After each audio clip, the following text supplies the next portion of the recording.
Big guy, man. Welcome back. What it do? What it be after that fucking Knicks over, huh? We're feeling good. I wish you announced it though. We've been a little MIA, but first, definitely want to talk about the Knicks, the big win. I'm still celebrating my game one victory when I won the 10 G's, man. That's what I was like, boom, boom, boom, boom. They're looking for more. You've been a little silent. I got more, man. I got more. I got more coming. I don't like to give them out like just to give them out. I like to give them out so everybody feels comfortable putting that bet in at the sports book and knowing that they're going to fucking win.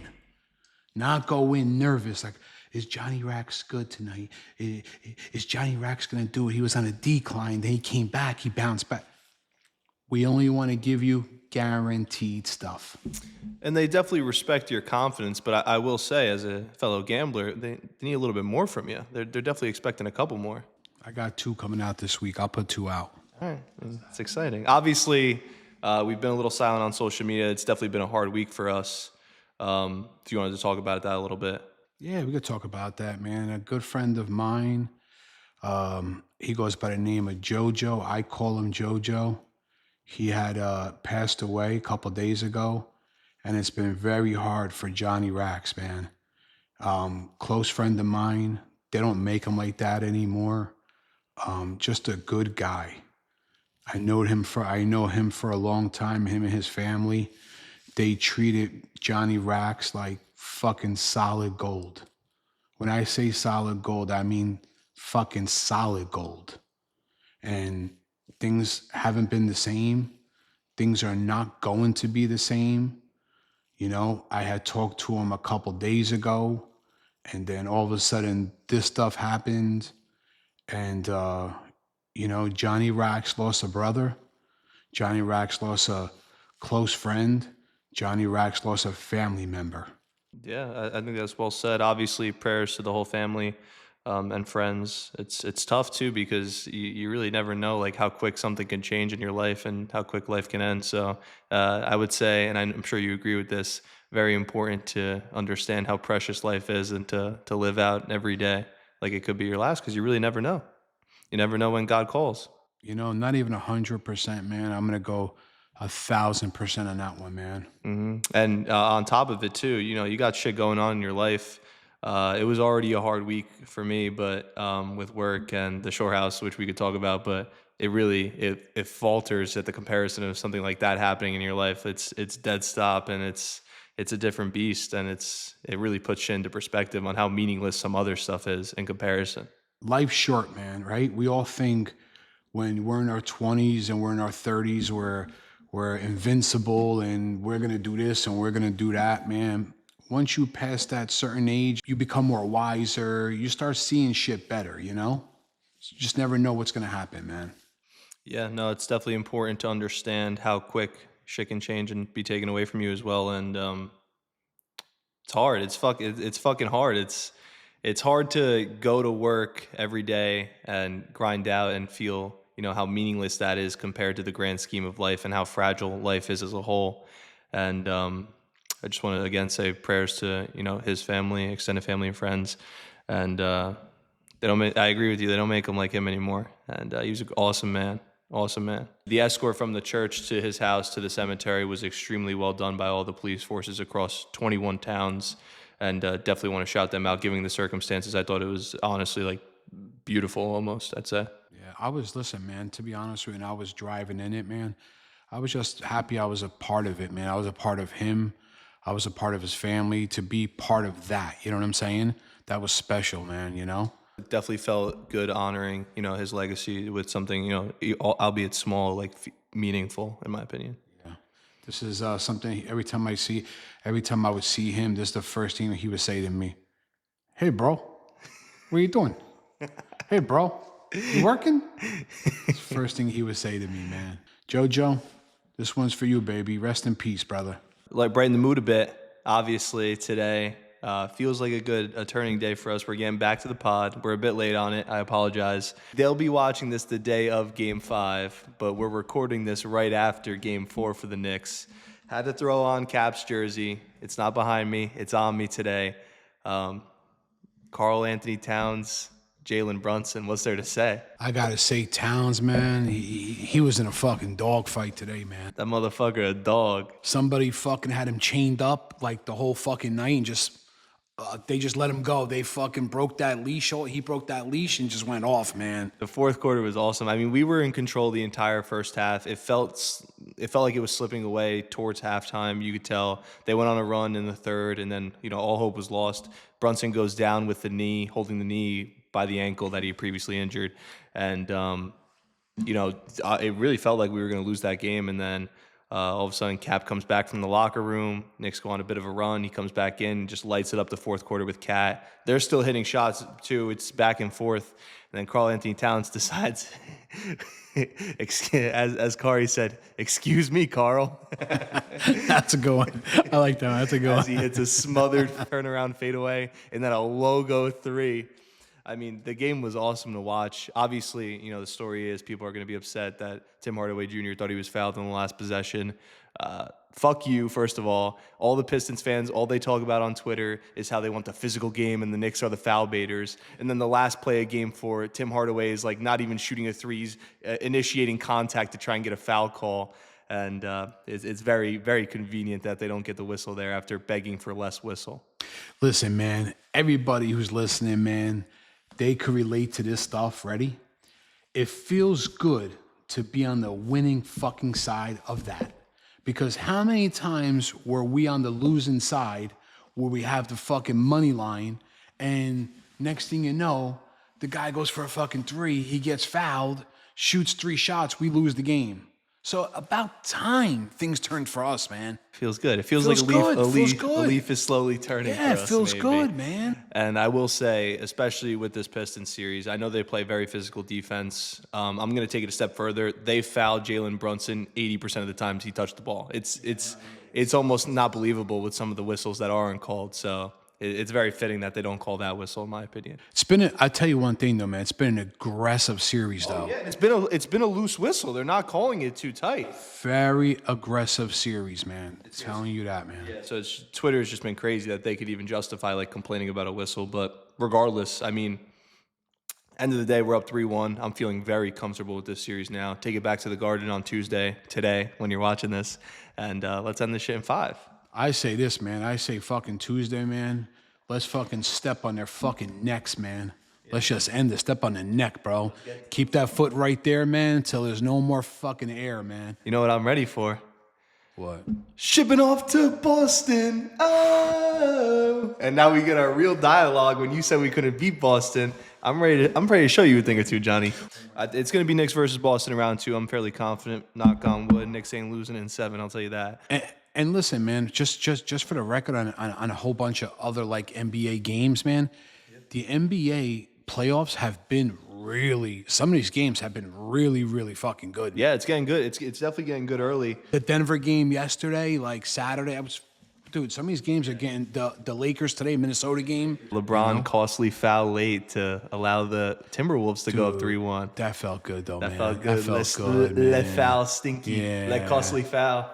That felt good. I like seeing Julius Randle making it past the first round. I'm happy for him. I know we talk shit about him. I'm happy for him and Devo.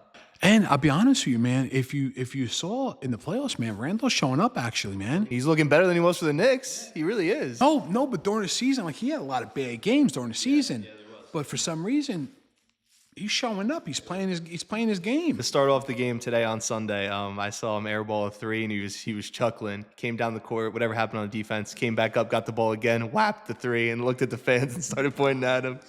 That's Julius Randle in a nutshell, though. Nice. But I'm definitely excited. I'm definitely excited for the Knicks. I like where we are. We needed that game. It would have been a very bad morale swing. It would have fucking sucked recording this pod if the Knicks lost that game. So I'm happy they won. We're also recording on a day where the Yankees are doubleheader, so they're playing another game, but they beat the shit out of the Blue Jays in game 1. So Yanks looking pretty good. It's early on in the MLB season. We have this debate all the time with me and my friends. I don't think April baseball matters much, but When do you think it starts picking up though? Like I think after what the month? All-Star break. I Say think after July, the right? Like, All-Star break is when teams really got to kick it into high gear. We had an argument in my group chat. The Braves started 0-7 or 0-8, whatever it was, and some people essentially said like they're done, like they can't come back from that. And me and Vaughn and a couple others were like, dude, it's the beginning of the season. It's literally at that point it was like the end of March. Like, bro, the season barely even started. They're fine. Like they got to turn it around for sure, but they got players coming back and they got 155 games to do it. What do you mean the season's over? So now I keep track of them because I'm trying to obviously hope for them to make the playoffs. So my narrative pushes a little bit further. They're 12-14 now, like 2 games back at the Phillies. Not for the playoffs, but like in terms of seeding, the Mets are in the division lead. Horrible, but And Philadelphia, man, they've been kind of on a little decline too, yeah, a little bit, though, man. It's so early. It's so early in the MLB. I will shout you out for the Giants, though. I was looking at the standings today. The Giants are in first place. Yeah. You might be the only person in this world who would have predicted that at this point. It's Johnny Rax, baby. Johnny Rax knows things before people know things, man. And that's not going to stand though. But you got to be happy with where you're at. One more thing, man, about the Braves. It's funny, man, because when people when teams do bad, man, everybody's so quick to fucking jump on them and just keep them down. Yeah. But when they start bringing it up, people love an underdog story. Like they love oh, they were 0-6 and now they're this, and then it's like, fucking pick your poison, man, you know? It's also the Mets last year were the same exact way. They sucked at the beginning of the year, and they ended up making the playoffs and making the NLCS. So it's like, how can you say that a team is out of it that early when you just saw your team, a lot of them are Mets fans, Braves haters, obviously. How can you say that when your team literally did the damn thing last year and almost made the World Series? And I'll tell you guys what, man. Your fucking Mets, they fucked me today at $2,800. They blew that game. Johnny Rax could have won $2,800. Well, I think the way it happened's kind of funny. You were looking and you made me switch the channel, and the Mets had just hit the over to get it to 7-2, and you're like, just won 2,800, let's fucking go. I'm like, you had the Yankees and the Mets over, and you're like, yeah, winning and the over. I'm like, Mets game ain't over yet, buddy. And sure enough, they blew the lead and lost it with a Pete Alonso error. You know what I'm thinking about, man? I'm thinking about you might have fucking mushed me, man. You mushed yourself, Nah, bro. man, You counted your chickens me, before man. they hatched. Nah, you know what? You were fucking breathing on my left, man. Oh, you're fucking pathetic. You might have fucking mushed me, bro. You're pathetic. No wonder I lost that motherfucker. Guy, You got involved. Yeah, and I was breathing next to you when you were playing damn craps on the phone, and you were hitting when I was there. I won $500. As they say in the streets, I won a nickel. Feels good to win a nickel in 10 minutes. You know what I mean? You're warming up for Sin City. Oh, baby, Sin City's coming, man. A few days away. 4 days away. You're excited? Yeah, man, I'm very excited, man. Well, I would like to announce it now. We are doing next episode in Vegas. Where that happens, we have a couple ideas, a couple plans. It's going to be a fun episode next episode, for sure. Okay. And we're doing it at the end of the trip, so you're going to get the shit on me for all the funny shit that happened. I'm going to get the shit on you for all the money you lost. Oh, whoa. Johnny Rax wins, brother. Take it easy, bro. Johnny Rax wins, baby. We'll see. And we'll have at least 10 stories about what fucking heinous actions Paulie got into on the trip. If I could warn those fucking those hookers down in Vegas now that Paulie's coming down, wish I could warn them, but I can't. So what's the thing you're most looking forward to in Vegas and least looking forward to? All right, man. So excited for a couple shows I want to go see. Loser. No. You laugh, man. But hey, man, I want to see him. I've been wanting to see him for a long time. I want to do a couple excursions out there. Give him some details, man. Stop being fucking. I think I want to take the quads, man. The quads down by the desert. Do like a fucking you do like a whole trail, man. It's pretty sick, bro. Like by like the rocks and the mountains and shit. Yeah. Pretty sick, bro. We'll do that. I did it before. That's how I know about it. Yeah, we got a few days to plan it. But definitely start planning it now. We got that going on. I'm not gonna go to the gun range though. We did that shit already. That's like one and done. You know what I mean? The heavy artillery. Yeah, unless I go, man, and the tanker. No, fuck the tanker. I'm gonna tell a guy because they have one that has a helicopter with the machine gun, like you were in fucking like you were Rambo. Yeah. Like you were just fucking rescuing the POWs outside the window. All the fucking, they have all the junk cars, and you just fucking explode them. Yeah, that's what you're doing. You know what I'm saying? It was like 2,000, 2,500. It was sick, bro. Let's see if we win some coin there first. Then we could reassess. So I'm gonna do that. A couple good restaurants out there. I want to say that I'm gonna go to. We'll be a bit better. We're gonna give them live, upkeep on what you're doing. We'll make sure we'll get you a phone in your hand, recording some shit.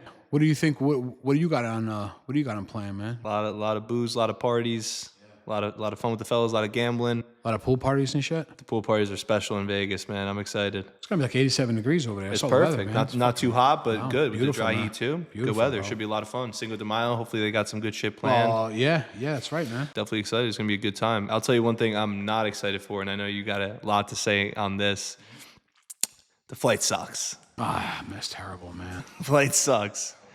The airport experience as a whole for me is really bad. It's getting a bit better with all these fucking Tampa excursions I've been taking. I'm getting a little more used to the airplane, and TSA pre is awesome. You get there a little bit later, get in very quickly through TSA. Keep your shoes on, but the airport experience is fucking ass, man. 2 hour flight.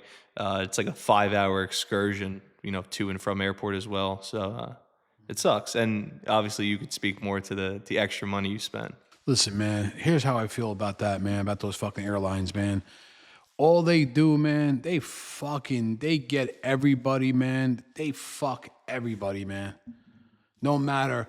I remember, man, when I was a kid, man, and I went on a fucking airplane, it was one price, and if you got that seat in time, it was your seat. Yeah. It was one price. Then when you're on the fucking airplane, you just go right to fucking Florida. They're giving you a fucking can of Coca-Cola, a fucking sandwich, a bag of peanuts. They're hooking you up, you know what I'm saying? Now we get one cracker. You get now I go to fucking Florida, I get fucking Nork tap water in a fucking cup, not even a bottle, in a cup. The Nork tap water in a cup, a fucking little cookie, and then the girl and then they come down the fucking aisle and bump my fucking arm with that fucking cart. And then I'm sitting on the aisle, and then you got the person by the window getting their fucking reach over and has the fucking shakes and spills the fucking water or soda on my fucking kneecap. Fucking, you know what I'm saying? Dude, these airlines, man, they're the fucking criminals, man. They are the fucking criminals of the world, man. How's that? I get a ticket. Ticket's $410. By the time I'm all said and done, ticket's $530. I'm like, how's that fucking $530? I had to upgrade my fucking seat. I needed more leg room. I got the taxes, the fees, the this, the that. What the fuck, man? Add all the shit in.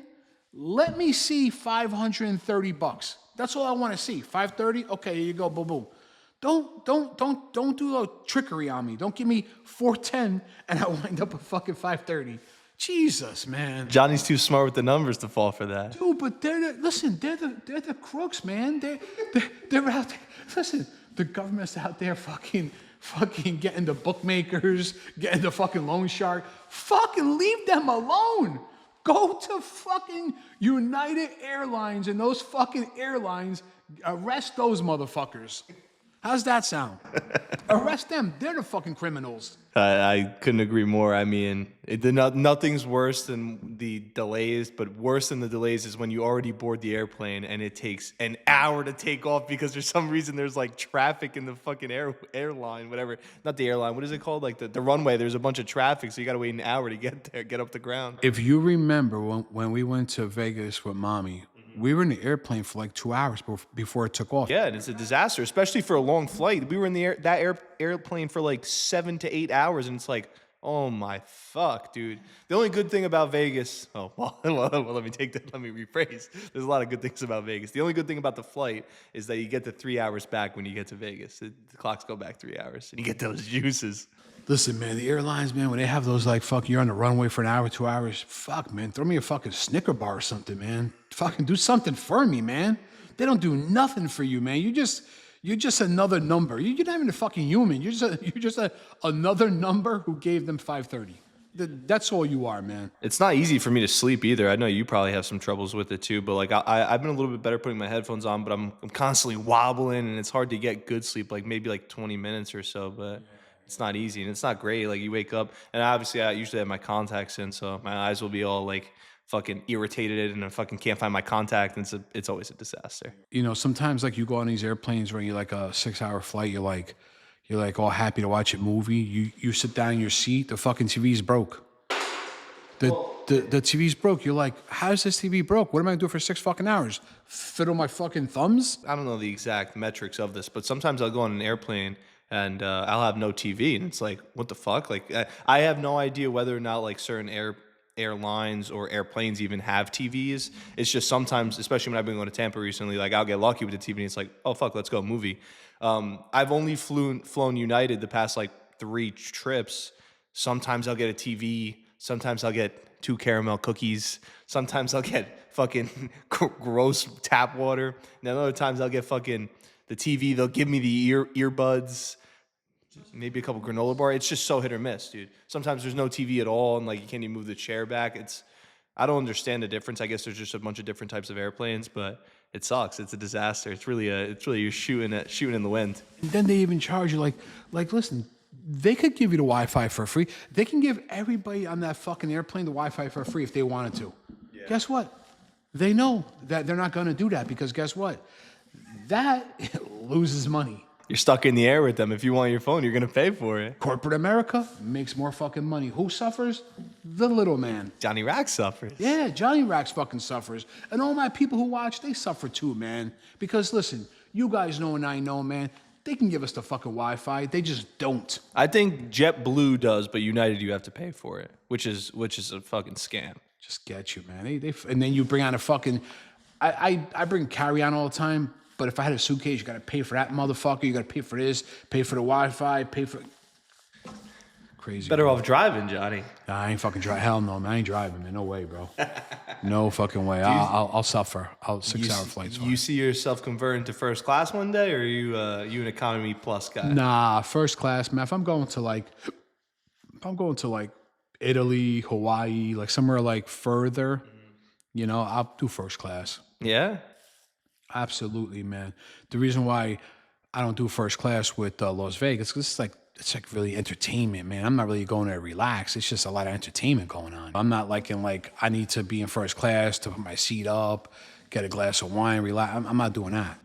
Personally, I've seen a bunch of airplanes. We've never been like to somewhere where Italy, like where it would be like a very different airplane, a bigger airplane. But like the first class to Vegas or whatever it would be, it's not that much better. Like it's still an airplane, and like it's still shitty. So what's the point of getting first class? I'm not paying $2 just to say I have first class in this fucking shitty ass airplane, bro. I just think the only difference when you go to Vegas in first class, you're like more sitting down like on like a lounge chair, like a recliner. Oh, it's a comfier chair for sure. Comfier it's better, chair. but it's not. It's marginal. Yeah, maybe they give you fucking instead of giving us Nork tap water, maybe they give us bottled water. You know what I'm saying? Who knows? Could they splurge for some Poland Spring? You think? Who knows, man? Who knows? Who knows, man? But it is what it is, man. We can't change it. The only people who are going to change it is corporate America, man. And what do you think about TSA going through? Obviously, it's a shit show when it's packed. I like that, man. I just like, the protection. Yeah, why not, man? Shit, fucking for $80, man. Oh, you're talking about TSA pre. I'm saying, what do you think about the whole process? Oh no, I like the process, man. You like the protection of like feeling safe in the airport? 100%, man, 100%. And you would know better than me. It's new not new, but like it was a big thing. Wasn't a big thing pre 9/11, right? Yeah. No, it was around pre 9/11. It just wasn't enforced. Yeah. The way it is today. Yeah, you know it's what I'm tight. saying? It's tight. Today, it's very tight, man. On the way home from Tampa, this guy had half a water bottle full. And he got obviously the bag, the scanner saw it, the bag got taken over there, and he made like a big stink about it. He's like, a half a water bottle, are you kidding me? But like, it's crazy how like they could find literally anything so small. I'll tell you this, man, this is like crazy, I tell you this, but it actually makes a lot of sense, okay, ready? You go to Yankee Stadium, you go on fucking the day they're giving out baseball bats, okay? Mm-hmm. Everybody got a baseball bat, free. You go to Yankee Stadium, you pay your ticket, you got a free baseball bat, okay? How about this? How about we give everybody who goes on a fucking airplane a fucking baseball bat? You buy a ticket, it's fucking bat day in the airplane. Now, the reason behind that is, in case any motherfucker gets out of control on that airplane, everybody has fucking baseball bats. Think about it, people. Makes a lot of fucking sense. You'll never have a fucking another problem on a fucking airplane. Everybody, if I'm on an airplane, I'm gonna act up. Oh, don't you fuck it. I know that the other 150 people behind me have fucking baseball bats. So I'm gonna be on my best behavior. That is the stupidest thing I've ever heard. Dude, that makes sense though. How can Yankee Stadium give out fucking baseball bats? Give out baseball bats in a fucking airport, and guess what? The fucking safety will be even fucking better. Guy, with your rage monster, you would get elbowed one time by the girl with the cart, and you're fucking gonna swing like Babe Ruth at her fucking body. No, I'm just saying, bro. You know you like what I'm saying though. No, that's such a bad you do. idea. How's that a bad idea? No, dude, that's horrible. Listen, okay, maybe the airlines shouldn't give out big baseball bats, but they should give out the little mini ones. The one you have in your trunk. Dude, how about this? How about that fucking jerk off last year who actually opened the door to the airplane? If I saw him getting up, going by that door and like turning that thing, I would have my baseball. Boom, motherfucker! I would have knocked him out cold. And guess what? There would have been no emergency landing, nothing. Johnny would have been the hero. Yeah, I'd have been a fucking eyewitness news. Fucking Johnny Rack saved the day. Johnny Rack saved the day. Come on, man. It just makes sense. You got your baseball bat in your car too. Yeah, but forget about that. Easy. Don't tell me my secrets. Listen, but it just makes sense, though. Think about what I'm saying. I'm not, Johnny, I'm not hearing How you. can Yankee Stadium giving out baseball bats? They're not fucking 10,000 feet in the air. No. But listen, people get all fucking drunk. People get crazy over there. And they have not yet to use their souvenirs yet on any fans that went crazy. Now, give out the fucking baseball bats in the fucking airlines. Somebody acts up on the airplane. Boom. Motherfuckers on the fucking floor. Your flight continues nice and peacefully. You land. Cops come. Take him out. Done. I got nothing to say, Johnny. Okay. I got nothing to say. Moving on with that fucking delirium. We talked baseball. We talked basketball. We got to complete the trifecta. What a draft weekend for Big Blue. I know you're happy.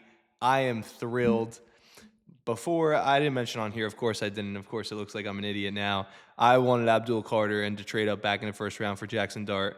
I'll throw up a text. I'll put it on somewhere that I said that a week before the draft would be my ideal scenario. And what I thought the Giants were going to do, adding Cam Scatterboot late, and then along with a couple other pieces, a really good defensive tackle, it seems, and a lineman. I'm very happy with the draft. What do you think?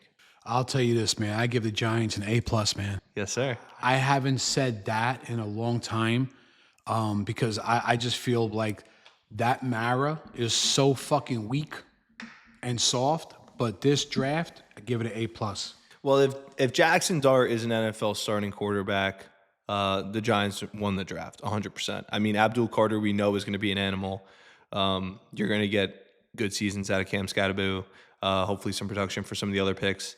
But if Jackson Dart is a franchise quarterback, you knocked it out of the park. You're going to have a Myles Garrett-esque, Micah Parsons-esque player along with a franchise quarterback. That's a fucking home run, dude. Dude, and let me tell you something, man. He's gonna learn from fucking crab legs too. It's gonna be okay, man. And Danger Russ, bro. You always forget about Russell Wilson. I'm not a Russ fan, man. I'm not. He's a a Russ Super fan, Bowl man. winning quarterback. He's one of the most prestigious quarterbacks in the league still. I like Winston, man. I always did, man. You know? I mean, that's a great combo to learn from. Winston's a great locker room guy, and everyone loves playing with him. And I think I like Winston more, man. It's for one reason, man. Because every time I would fucking bet, I would bet the over, man. This guy would throw up. Okay, he threw up 4 interceptions, but he put up 30 fucking points. Bingo, the over came out. Russell Wilson, little fucking dumper, little here, a little there, running back 5 yards, 4 yards. The games are always fucking low-scoring games. Winston, let me tell you something, man. If you're listening, crab legs, I want some money on you, brother. Thank you. Yeah, and I'm taking a peek here. It looks like the Giants are still at, and you can correct me if I'm wrong, 5.5 wins is the over/under. It's what it is. I don't get it. I know we have a really hard schedule, but I can see us winning just in the ballpark 7 to 9 games. I really love our defense. I think we have some hitters on our defense. Great pass rush, arguably the best in the league. Good secondary, really good young secondary. Got 2 elite secondary players in free agency, DBs, and I don't know. The offense is a bit of a question mark. I get it, but if Russell Wilson could even compete like he did last year, I think we're going to be fighting at least for a wild card position. I think, man, when I do this, I want you to follow me, man. Record it. Follow me. I'm going to go to Sportsbook. Follow me at the window. I will definitely have the Giants winning more than 5.5 games this season. It seems like a good bet. Seems like a I don't know very if we're good bet. homers. Let us know if we're being a little biased here. I think it's a really good bet. Yeah. Seems like a really good bet. While we're on the draft, what do you think about Shadur? Oh man. You know, in some weird way, man, like Don't tell me you feel bad for him. no. In some weird way, man, I don't wish bad, man, upon anybody, man. That's not Johnny Rax's style, man. But what I can say, man, whatever he had coming to him, it came to him, man. He can't talk with the camera and say legendary, nothing's legendary because you haven't done nothing. So how can something be legendary if you haven't done it? I just think it's a big commitment for teams to make for, someone fighting for a backup spot to have all that publicity on them in the locker room. Toxicity, it seems, with the way he was talking in some of the interviews, some of the stuff that's leaked, whether true or false. He's obviously a big personality. It's a lot for a team to take on. Later in the draft, it was almost getting to the point where, like, all right, you probably, risk all that just for the talent alone. He could be a good player. It's hit or miss. I mean, he's no superstar prospect either. So it's like, I mean, he's not good enough of a prospect, at least in my mind, to justify all the risk and unwanted publicity. That's just how I feel. The only thing, man, that might happen, man, and listen, I don't know if it's going to happen. It might happen.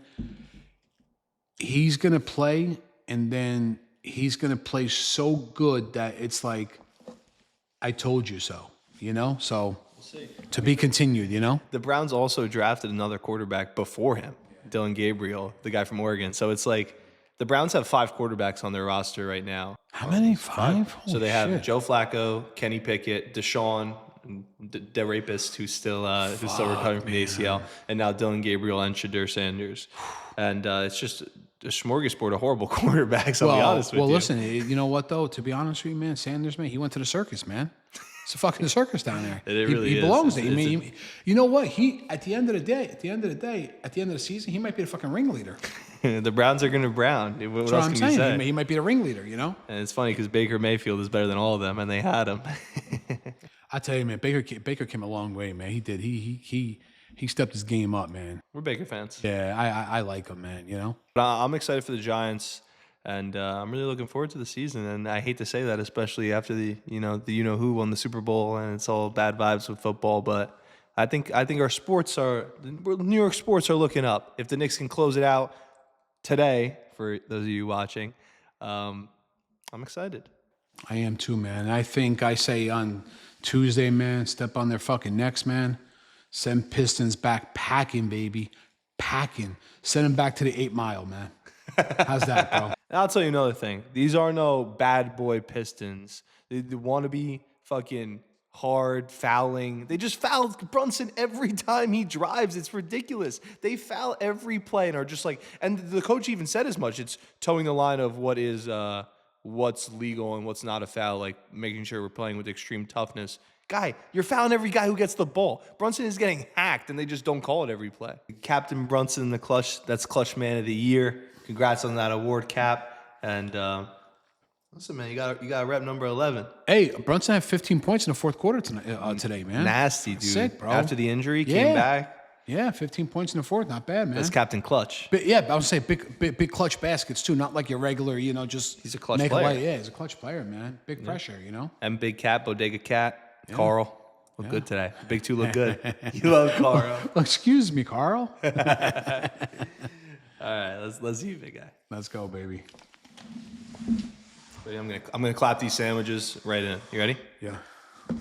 When I clap, it's gonna be there. Oh, you look hungry. How you doing that for? What? Go ahead, clap. Bang! There they are, Johnny. Look at that, man. Magic, man. You love magic too, man. There you go. Maybe we'll see a magic show in Vegas. Ooh. All right, big guy. We're at Cosmo's Italian Salumeria. That's what the pronunciation's telling me. That's what we're going with. Okay. Hackensack, New Jersey. Mine looks not bad. It looks not bad early. No. How about yours? I Yeah, it doesn't look bad at all. Mid. Look, Looks mid. Yeah. Cheers, baby. Cheers, baby.